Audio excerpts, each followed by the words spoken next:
Bien, donc on va passer aux croisades. Jean-Louis,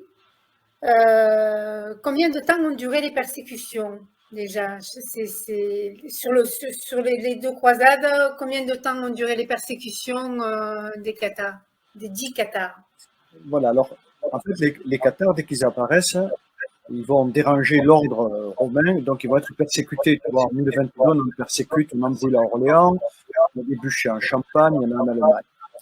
Mais ici, la croisade va commencer, elle va résulter de l'échec de la prédication anti-cathare, si tu veux. Et elle va être déclenchée en 1208-1209 par le jeune pape Innocent III.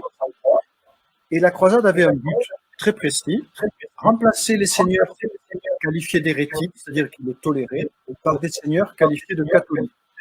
En gros, c'est un peu ce qui s'est passé avec la croisade des barons. Et ensuite, à partir de 1226, il y a eu une seconde croisade, où cette fois-ci, le roi de France s'en est mêlé, le roi Louis VIII. D'ailleurs, il n'a pas survécu, il est mort malade à Montpensier en 1226.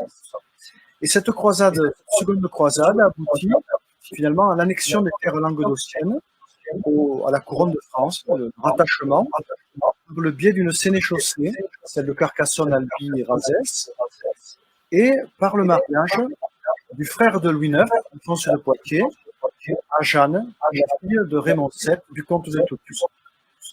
Et à la mort de ces deux derniers, en 1271, Toulouse et le comté de Toulouse a été rattaché directement au royaume de France. De France. Si Donc la croisade n'a pas été que religieuse, elle est politique aussi. Alors, si tu veux, la croisade est religieuse au début, mais toutes les guerres saintes ont des résultats politiques et militaires. Et donc, le résultat était celui-ci. Et d'ailleurs, ça montre que c'était un échec.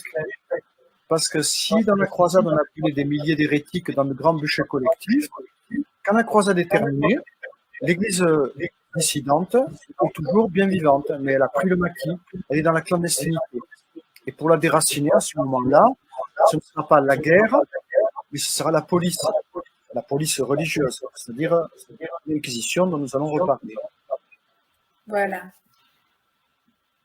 Bonne transition.